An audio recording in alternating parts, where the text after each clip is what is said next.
Assalamualaikum warahmatullahi wabarakatuh. Waalaikumsalam warahmatullahi wabarakatuh. Izin memperkenalkan diri, nama saya Imanel D. Putra. Izinkan kami untuk mempresentasikan proposal usaha kami. Jadi untuk di pisang goreng Mevla ini, yang pertama itu ada Abdul Hafid Siddiq Sregar selaku manajer. Yang kedua itu ada Imanel D. Putra sebagai tangan kanan usaha atau di bagian keuangan. Dan ada Hafsah Rahayu Putri itu di bagian pemasaran. Dan ada Imelia itu masuk ke bagian produksi. Untuk materi pertama akan dijelaskan oleh rekan saya. Kepada Imelia, waktu dan tempat saya persilahkan. UMKM adalah atau usaha mikro kecil dan menengah memiliki peran penting dalam perekonomian Indonesia, terutama dalam menciptakan lapangan kerja, meningkatkan kesejahteraan ekonomi lokal, dan mendukung keberlanjutan lingkungan, serta membantu kegiatan sosial. Salah satu sektor UKM yang terus berkembang adalah industri kuliner, khususnya makanan ringan dan cemilan. Salah satu produk yang memiliki potensi besar untuk dikembangkan adalah pisang goreng Maifla. Pisang goreng Maifla adalah cemilan inovatif yang memadukan kelezatan pisang goreng renyah dengan kelembutan Nutella dan keju yang meleleh. Selanjutnya tentang prototipe atau produk final, produk siap jual. Kombinasi pisang dengan Nutella atau selai coklat hazelnut dan keju dapat menciptakan rasa yang lezat dan mengenyangkan dalam satu gigitan. Uh, Pisang goreng Mayflower itu memiliki dua varian topping yang lezat. Yang pertama itu ada Mayflower rasa coklat dan Mayflower rasa vanila. Pengalaman manis, gurih, dan creamy yang memuaskan keinginan dan terhindar dari rasa manis yang berlebihan. Penekanan pada bahan lokal dan dukungan untuk petani lokal. Nah, di sini itu ada perbandingan dengan kompetitor tentang inovasi rasa terhadap pisang goreng Maifla dan pisang goreng biasa, di mana inovasi rasa terhadap pisang goreng Maifla itu terjangkau dengan rasa yang lebih premium, sedangkan pisang goreng biasa itu rasanya lebih original tanpa variasi tambahan, dan ada juga pada bagian franchise itu varian rasanya terbatas. Untuk harga, pisang goreng Maifla itu terjangkau dengan bahan premium, sedangkan pisang goreng biasa itu sangat murah. Kalau untuk franchise-nya itu cenderung lebih mahal. Ada juga untuk di faktor target pasar. Pisang goreng Mayfla itu target pasarnya lebih ke anak muda, pekerja, keluarga muda, dan untuk pisang goreng biasa itu segmennya khususnya tuh udah umum dan mudah ditemukan. Kalau untuk franchise pisang kekiniannya itu lebih ke anak muda dan milenial gitu. Selanjutnya di bagian kemasan, pisang goreng Mayfla itu lebih estetik dan praktis. Kalau untuk pisang goreng biasa itu tanpa kemasan khusus dan biasa aja bentuknya. Sedangkan kalau untuk franchise pisang kekiniannya tuh standar franchise. Mungkin untuk materi selanjutnya saya kembalikan kepada moderator. Untuk materi berikutnya akan dilanjutkan oleh rekan saya kepada Abdul Hafid Siddiq. Waktu dan tempat saya persilahkan. Baiklah, dari itu kita masuk sesi selanjutnya yaitu mengenai jumlah konsumen potensial. Pisang goreng Mayfla kami memiliki target pasar yang luas dan beragam, yaitu mencakup ada 4 kategori. Yang pertama ialah remaja dan mahasiswa, yang mana terkhususnya kepada remaja dan mahasiswa yang mencari cemilan yang murah dan lezat untuk belajar dan hangout. Begitu juga yang kedua, pekerja kantoran sebesar 30%, yaitu membutuhkan cemilan cepat dan berkualitas untuk istirahat siang. Kemudian yang ketiga, keluarga muda dan ibu rumah tangga yaitu sebesar 20%, yang mana keluarga muda dan ibu rumah tangga ini yang mencari atau yang menyediakan cemilan praktis untuk anak-anak dan keluarganya ketika berkegiatan di rumah. Yang keempat yaitu wisatawan dan pecinta kuliner yaitu sebesar 10%, yang di mana wisatawan dan pecinta kuliner ini menyukai makanan unik yang sedang tren terus dan Instagramable.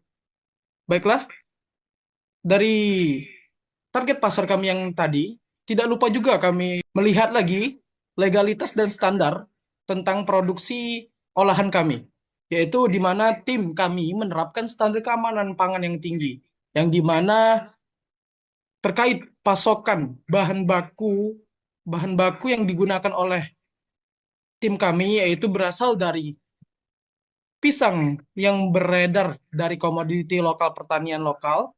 Yang kedua yaitu mempersiapkan izin usaha dan sertifikasi atau pangan industri rumah tangga supaya legalitas dan segala macamnya itu juga dapat memperkembangkan produksi olahan kami atau usaha kami untuk menjenjang ke lebih baik lagi.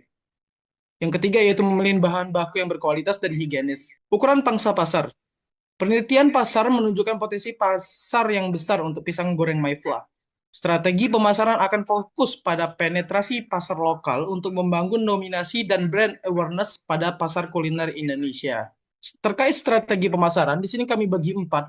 Ada 4 kategori terhadap pasar, yaitu memanfaatkan online, memanfaatkan media sosial seperti TikTok, Instagram, dan Facebook untuk membangun branding dan promosi penjualan. Yang kemudian kedua ialah kemitraan lokal, berkolaborasi dengan petani lokal dan vendor makanan untuk memperluas jangkauan dan meningkatkan brand awareness tadi. Yang ketiga yaitu keterlibatan komunitas, berpartisipasi dalam acara lokal, festival, dan kegiatan sosial untuk membangun koneksi dengan masyarakat. Yang keempat ialah stand fisik, yaitu membuka stand di lokasi strategis untuk menjangkau konsumen langsung dan meningkatkan penjualan. Kerjasama tim dan sumber daya. Dalam pemanfaatannya, di sini saya membagi dua, menjadi yaitu sumber daya fisik dan non-fisik.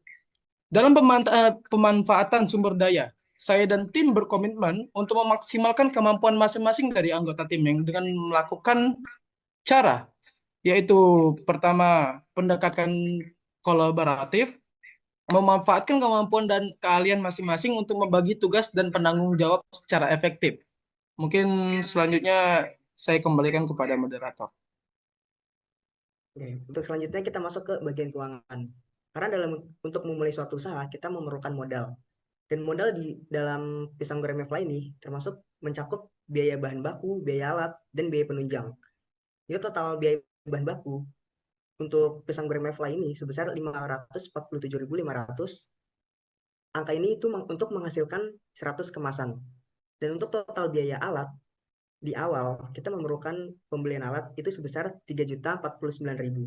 Serta ada biaya penunjang lainnya yaitu sebesar 1.975.000.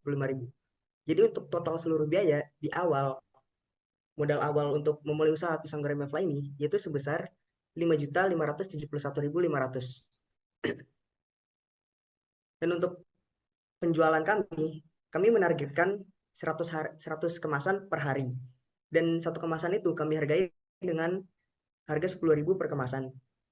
Jadi 100 kemasan dikalikan dengan harga jual 10.000 itu mendapatkan total keuntungan sebesar 1 juta untuk satu hari dan dikalikan dengan 30 hari yaitu sebesar 30 juta. Jadi sebelumnya proyeksi pendapatan kami itu sebesar 30 juta, tapi itu masih termasuk dengan laba kotor, belum dikurangi dengan biaya bahan baku dan lainnya. Jadi untuk biaya bahan baku per kemasan itu sebesar Rp5.475 dikalikan dengan 3.000 kemasan karena target kami dalam satu bulan itu terjual 3.000 kemasan.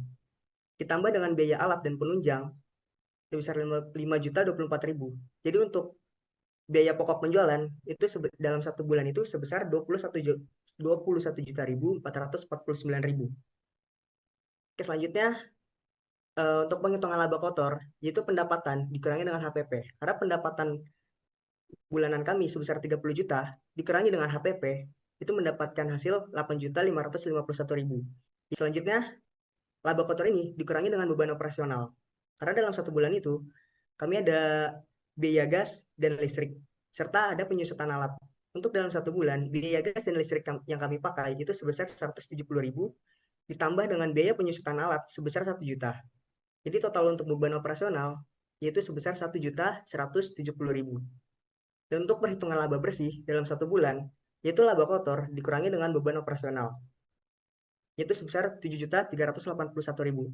Angka ini sudah termasuk untung, karena untuk modal awal kami, kayak seperti yang dijelaskan di slide sebelumnya, di slide yang ini, untuk total awal investasi kami itu sebesar 5.571.500, sedangkan laba bersih kami yang kami dapatkan dalam penjualan satu bulan dengan target 3.000 kemasan itu sebesar 7.381.000.